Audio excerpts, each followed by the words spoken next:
What's up, everybody? It's your boy Savage. Welcome back to the Savage family. Today we're going to be covering an update on Jaime Osuna. Those who have been watching my channel for some time know that I cover the Jaime Osuna story, the Jaime Osuna case. I'll kind of refresh you guys. For those who don't know, I'll bring you up to date with what exactly happened, what his case was, and we'll go from there. But there's a small update in his case. So before we get into that, be sure to smash that like button for me. If you ain't subscribed to the channel yet, be sure to subscribe to the channel. Have all your little girlfriends and homeboys subscribe to the channel, and let's get this channel growing the way it's been.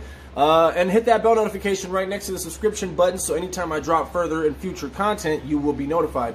With that being said, let's go ahead. Anybody who knows anything about, Jaime Osuna knows why he was in jail to begin with. In Bakersfield County Jail, he was admitted in there. He was arrested for killing Yvette Peña at a motel. I want to say it was the Morocco Hotel or something like that in Bakersfield. They found her with knives and a pair of scissors sticking out of her back. The dude is all about torture. He's already confessed to cops that he's done multiple more murders, that they haven't found the bodies, and he's buried them in the orchards. Anyone who's been to Bakersfield, Delano, Kern, you start going out towards Central Cali, you start seeing nothing but orchards everywhere. You start seeing just miles of them, miles and miles. So you can only imagine, because that's what used to go through my head when we'd be driving. It's like, damn, like, this is the perfect spot to take somebody and bury somebody, But so he's claiming to have, been a part of that and been killing since he was a kid. He actually claimed to have been mentored by another person, an older person, who also was a killer and taught him how to be that way. His story is very, very deep and complex, but you can only take it for face value because you never know what's fact and what's him actually being insane. Because he could be just, clinically insane. The man could just not be right in his head. He could have just snapped and did all these killings and want to have a more crucial, a more sick story than that. He actually used to go by Loquito when he was, I guess, hanging on to some kind of brains in his head. And it's funny because he was actually known in Bakersfield County Jail as a 2-5er, which is a prison gang, an SNY prison gang, and he was actually known as being a part of that, which to my knowledge, there's no way he should have or could have or ever joined any gang, period, especially not with the kind of mindset that he had. But it didn't last long. He ended up hitting the pen and he hit EOP. Those of y'all who don't know what EOP is for the mentally unstable, right? You have like those who take medication, but they're not necessarily crazy where they're rubbing their own turd all over the walls. They get pills, whatever, they're labeled triple CMS, CCCMS, right? Triple CMS. They don't necessarily have to be housed away from anybody, though. You can be triple CMS and be GP, SNY, PC, doesn't matter. However, when you go EOP, that's enhanced outpatient shit, right? So whenever you do that, you have to be housed on a whole different block with those kind of people that we're talking about, the poop slingers, the pee slingers, the weirdos. So that's where he's at now. That's where he was at when he killed his cellmate. So now, speaking on killing his cellmate, let's go ahead and get into that. So the man needs no cellmate. If you look through the records, his behavior while in county jail is not formidable with any type of having a cellmate. It's not conducive to even being housed in any type of population. The man needs to just be alone. He needs to be alone. He needs to be secluded, isolated, just like he wants. You know what I'm saying? I'm sure he's telling them. Like, I'm sure he's telling people.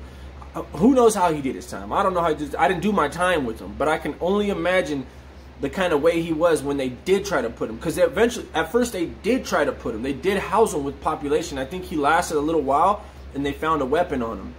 So they took him out of population. But he gets upstate, right?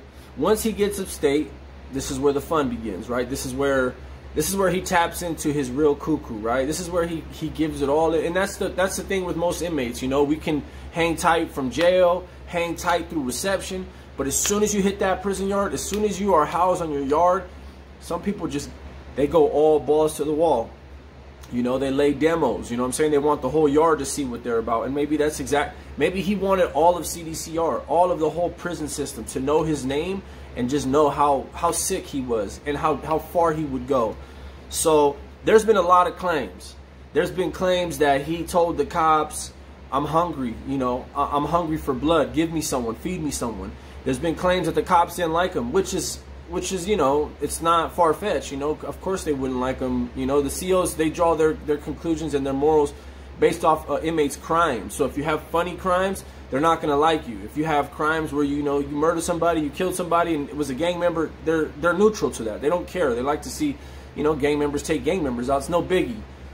a torture of a woman though, and things like that, and it made the news. He probably wasn't the most popular with them. And he's kind of a weirdo, you know. I heard he was gassing them. Like, gassing is when you like throw your you know, your feces or your your urine on them or whatever. I heard he was doing things like that, you know, talking out the side of his neck.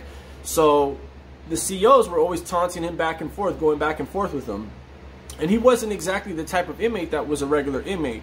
He'd draw pentagrams on the bottom of his cell floor. He'd have his lights blacked out all day long. I got intel from a nurse who actually worked there personally, and then I know someone who actually was a nurse and talked to him in the spot he went to after he killed his cellmate. The whole rundown on how he did it, detail by detail, why he did it, what was going through his mind, he gave it all up. So let's reverse a little bit. So Celly comes in. The cop says the cop is overheard by another inmate on the phone, who's on the phone talking to his wife. Cop says, "We got somebody for you. You better not bitch up," right? So, I mean, you know what I'm saying? So his cellmate who's coming as a paisa, Luis Romero, right? And he's in there serving life for I think he killed somebody as well. But he's just a paisa, he's just doing his time. Who knows if the cops were mad at him? Who knows if he pissed them off? Who knows? But he threw him in the cell. He that night, he didn't last. That night is when it went down. Okay, that night is when it went down. I have the pictures of the aftermath of how the COs found him. It'll be on my Instagram. If you follow me, you will see the picture. You'll get the picture. I gotta warn you guys, it's very, very graphic. Something that's very disturbing, what he did to his cellmate with a very small weapon. They almost describe it as a razor. It's almost described as like a razor with a little handle on it. Took his head off. Took a piece of his lung out, took his ear off, took his eye out, chopped his fingers off. It's a very, very disturbing picture, but if you want to see it, give me a follow on Instagram, hit me up, and bam, it'll be up. I'll post it for you guys to check it out. But anyways, this was an update, just to let you know. So he kills his cellmate, goes up to Stockton CHCF for the for like the suicide watch, and they're like worse than the EOP. Now that's going from enhanced outpatient program, EOP, to inpatient program, being hospitalized while incarcerated, criminally insane. So he goes over there for a little while. So the update is he's going to court now, and they're telling him that, you know, he's trying to plead guilty to 2 charges. Which 2 charges, I'm not sure. It didn't really say, but he wanted to plead guilty to 2 charges. I'm sure those charges are involving what he did to his cellmate.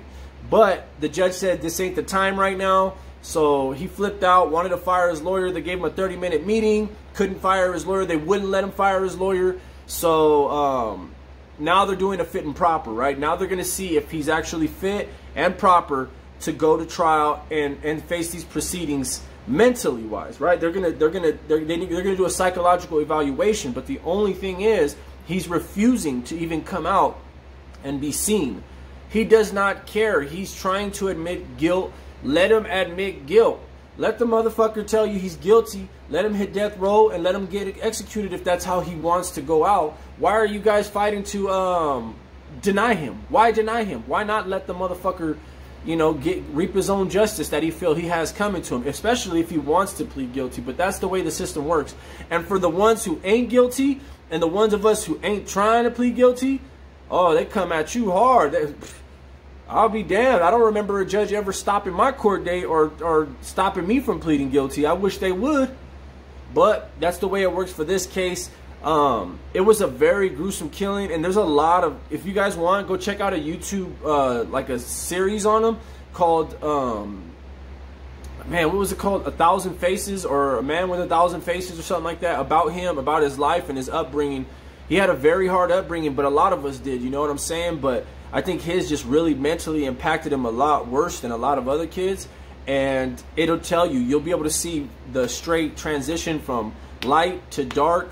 And it was at a very early age where he went dark, you know. It was at a very early age. He had already spent time in jail and hit the pen. He was actually general population at one point before all of the cuckoo crazy shit that happened to him. Bakersfield is known for their crystal. They're known for their dope. You know what I'm saying? But they're known for having that bath salt shit. They're known for having that shit that'll make you go cuckoo and fry yourself.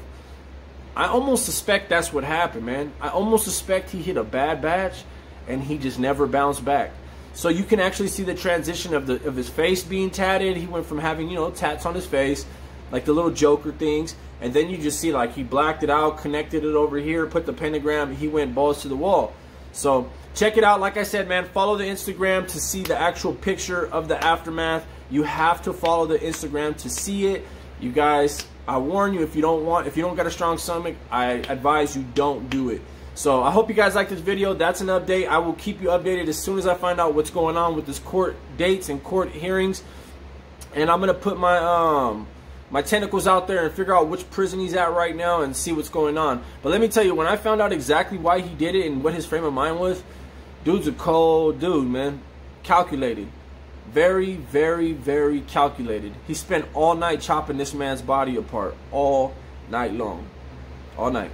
So thanks for tapping in. It's your boy Savage. You already know what to do. Stay tuned in. Doses.